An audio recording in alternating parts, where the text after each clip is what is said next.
Bonjour, bienvenue dans cette nouvelle vidéo où à mon habitude je ne vais pas dire la vérité, je vais simplement proposer mon témoignage sincère d'être humain. Là cette vidéo elle va plus tourner à l'opinion sur un sujet précis qui est l'intelligence artificielle. En tout cas c'est ce qu'on prétend, moi je vais mettre d'immenses guillemets à intelligence artificielle, on est d'accord. Intelligence, vous allez voir ce que j'en pense. J'avais envie de donner mon point de vue et là on est aussi dans une opinion, c'est pas juste un regard, je vais pas donner des informations. Je vais vraiment donner mes opinions sur la question.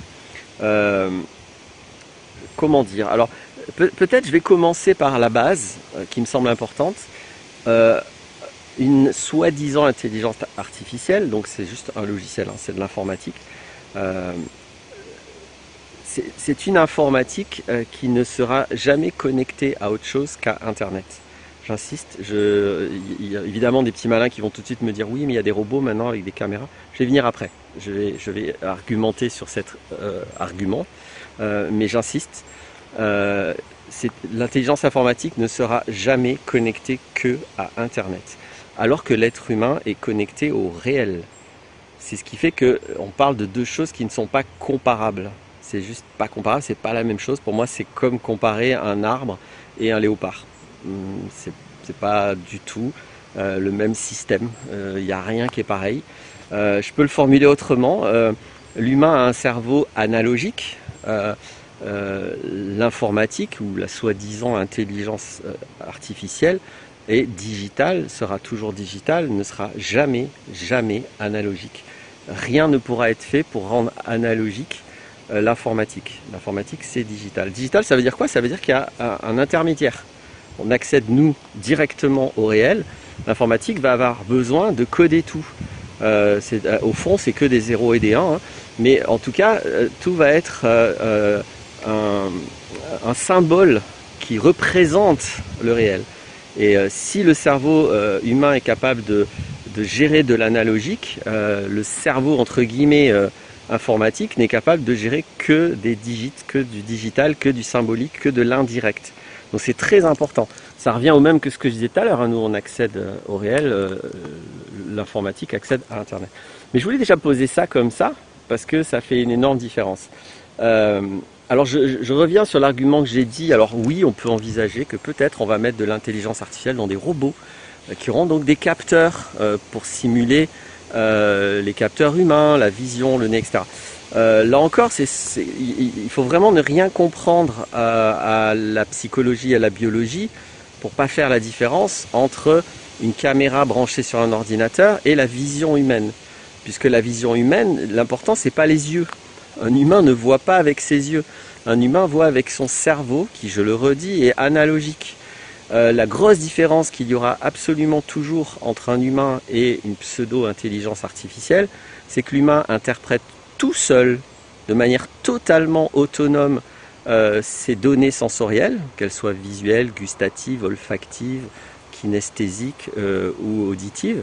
Je ne sais pas si j'ai mis mes 5 sens, mais alors que une intelligence, donc là un robot en l'occurrence, hein, parce que l'intelligence artificielle elle n'a pas de sens, mais si on s'amuse à mettre une intelligence artificielle dans un robot avec des caméras, des capteurs, ça pourrait avoir l'air de commencer à se rapprocher. Sauf que non, parce que le robot interprétera les données selon ce que les humains lui ont dit qu'il fallait interpréter. Jamais, jamais, jamais un robot sera autonome à interpréter le réel. Il ne sera pas connecté plus au réel sous prétexte qu'il a une caméra. C'est pas mes yeux qui font que je suis connecté au réel, c'est mon cerveau analogique qui font que j'interprète moi-même mes données sensorielles. Je construis un monde qui est ce qu'il est, et c'est ça qu'on appelle l'humanité.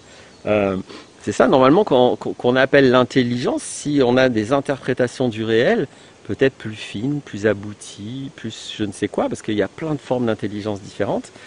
Mais pour moi, l'intelligence est un processus vivant. Et voilà une autre façon de parler de l'informatique. L'informatique, ce sont des processus morts. C'est pas vivant, il n'y a pas de vie. Et donc plus précisément, il n'y a pas d'autonomie d'interprétation. L'informatique, si il n'y a pas un humain qui lui explique comment interpréter quelque chose, l'informatique ne sait rien faire, ne fera rien. Donc encore une autre manière de dire tout ça, c'est que la soi-disant intelligence artificielle ne peut que simuler l'intelligence humaine. Alors, là où elle est supérieure à nous, c'est qu'il y a une puissance de calcul qui est phénoménale. Encore que le cerveau, une puissance de calcul, c'est pas mal, juste qu'elle n'est pas attribuée aux mêmes choses, hein. Mais ceci dit, la puissance de calcul informatique, elle grandit, elle grandit. C'est indiscutable que l'informatique est supérieure à l'humain sur la puissance de calcul. Après, appeler ça de l'intelligence, c'est énorme comme bon. C'est plus une inférence, là, c'est un saut abyssal. Donc pourquoi pas, hein, moi je donne juste mon point de vue, ça ne me dérange pas qu'on dise que ces choses sont intelligentes, mais pour moi ça procède d'une énorme bêtise. C'est-à-dire que je vais le formuler comme ça, pour moi c'est pas du tout l'informatique qui a atteint un seuil d'intelligence artificielle, c'est plutôt l'humain qui a atteint un tel seuil de bêtise, de méconnaissance de ce qu'il est, qu'il confond l'intelligence avec des processus de simulation.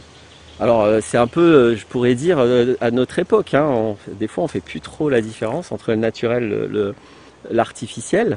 Je vais donner un sujet précis, il y a un autre sujet très chaud en ce moment, c'est surtout l'idéologie non genrée, où clairement il y a des gens qui vont essayer de nous faire passer de la chirurgie pour des organes génitaux naturels, comme si c'est pareil. Ben, pourtant c'est pas, je vais essayer de ne pas être insultant, mais vraiment c'est hallucinant qu'on puisse oser faire un amalgame aussi grossier.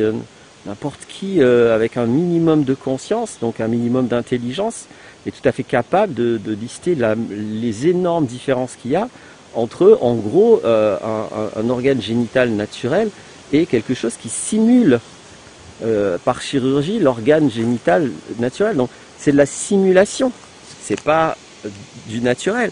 Donc c'est pareil avec l'intelligence artificielle, elle simule l'intelligence humaine. Et d'ailleurs l'intelligence artificielle, alors à travers les humains, puisque l'intelligence artificielle n'a pas d'intention d'ailleurs, c'est pour ça que c'est pas vraiment une intelligence, il n'y a pas d'intention, il n'y a pas de volonté. C'est simplement l'humain qui a des volontés et des intentions et qui programme des machines pour essayer de répondre à l'intention. Donc l'humain, à travers l'intelligence artificielle, essaye de courir derrière l'intelligence humaine pour la rattraper, voire pour la dépasser, mais jamais il y aura un humain qui va essayer de courir derrière l'intelligence d'un ordinateur. Déjà parce que c'est pas atteignable, et ensuite c'est pas très intéressant, je trouve. Et même si on vient m'argumenter les histoires de transhumanisme, de puces dans le cerveau, etc., ça n'a rien à voir. C'est pas pour ressembler à un ordinateur, c'est pour augmenter les capacités humaines. Donc on n'est pas du tout dans cette intention. C'est pas les humains qui courent derrière l'intelligence artificielle, c'est bien les humains à travers l'intelligence artificielle qui courent derrière l'intelligence humaine. Donc moi j'assume de penser des choses comme ça. Ce que moi j'observe, c'est pas du tout que l'informatique. J'étais un informaticien hein, avant, j'ai fait ça pendant 10 ans, j'étais programmeur, c'était mon métier de programmer des ordinateurs. Je prétends pas avoir les compétences, l'expertise pour évaluer, c'est pas question. On est sur des choses vraiment évidentes de base, comme je l'ai dit. Donc pour moi c'est pas l'informatique qui a atteint un certain niveau d'intelligence, c'est l'humain qui est devenu tellement idiot qu'il peut même plus faire la différence entre le vivant et le mort, entre l'analogique, le digital, entre ce qui est connecté au réel, ce qui est connecté à Internet. Et l'énorme problématique à une machine qui n'est que connectée à Internet, bah, c'est pas compliqué, c'est que la source de la machine n'est pas fiable. C'est un moyen indirect d'accéder au réel à travers les humains. Donc elle dépend des humains tout le temps, la machine. Alors que l'humain ne dépend pas des machines, en tout cas dans l'absolu. On peut se retrouver dans des situations où on va dépendre des machines, parce que là je suis en train d'utiliser une machine pour vous parler, mais je peux ne pas le faire. J'arrive à parler à des êtres humains, et si demain il n'y a plus les téléphones, je vais vraiment m'en sortir. Donc une machine, s'il n'y a plus d'humains, elle s'en sort pas. C'est pas l'argument le plus fort. On peut imaginer des machines qui ont réussi à avoir une autonomie de fonctionnement qui font qu'elles s'en sortent. Ça ne changera rien au fait qu'il n'y a pas d'intelligence, parce qu'il n'y a pas d'accès direct au réel, parce qu'il y a quand même une dépendance d'interprétation qui a été programmée par des humains. Et voilà, donc pour moi, j'espère avoir donné suffisamment d'arguments, j'en ai donné beaucoup, de distinctions. Après, vous faites ce que vous voulez, vous appelez les choses comme vous voulez. Moi, ça ne me choque pas qu'on appelle ça de l'intelligence émotionnelle, de l'intelligence, oui, voilà, l'intelligence émotionnelle, ça me parle plus. Ça ne me choque pas qu'on appelle ça de l'intelligence artificielle. Pour moi c'est un oxymore, par définition l'intelligence n'est pas artificielle, c'est pas possible. L'intelligence c'est justement ce qui n'est pas artificiel, c'est ce qui est dans la nature, pas que des humains, hein. Il y a des tas d'autres êtres vivants qui sont, je trouve, très intelligents, peut-être plus que nous, ça va dépendre du critère, mais j'ai jamais vu d'intelligence dans une machine, j'ai jamais vu de vie dans une machine, et j'ai jamais vu aucune machine capable de se connecter au réel. J'ai vu beaucoup de machines qui sont bluffantes, mais hyper bluffantes. J'ai vu des robots, là maintenant c'est un truc de fou, c'est aller regarder ce que font les robots. La simulation de l'intelligence humaine ou des comportements humains est bluffante. Franchement, c'est énorme. Donc la simulation est excellente.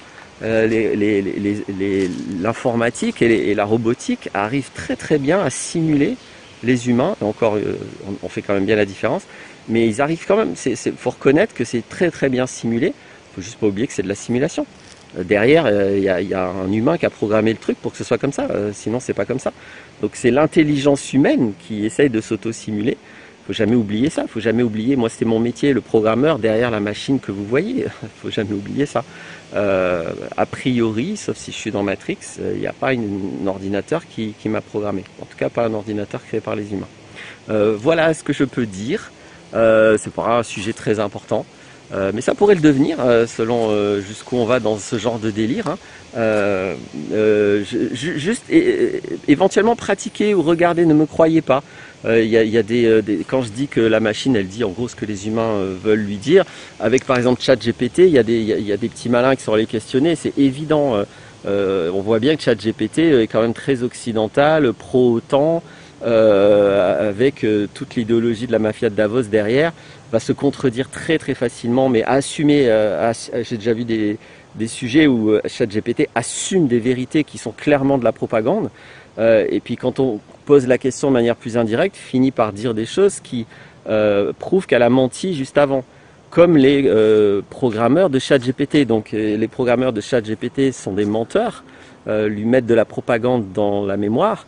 Et puis ChatGPT, comme elle a quand même une grande capacité de calcul et d'accès à des informations, si vous passez par un biais très indirect, elle ne va pas vous donner la propagande de l'OTAN, elle va vous démonter la propagande de l'OTAN ou de Davos ou de ce que vous voulez, elle va la démonter, mais on voit bien le parti pris. Donc si ChatGPT avait été construit par des Chinois ou des Russes ou des Anishinabés, mais je pense pas que c'est trop leur intérêt et leur motivation de faire ça, bah clairement elle aurait autre chose à dire. Donc c'est absolument flagrant quand on est juste un peu attentif de remarquer qui manipule la marionnette de la soi-disant intelligence artificielle. Donc c'est pas pour moi de l'intelligence, c'est pas ce que j'appelle intelligence. C'est ça que j'avais envie de dire. Voilà, vous en faites ce que vous voulez. À bientôt pour d'autres vidéos.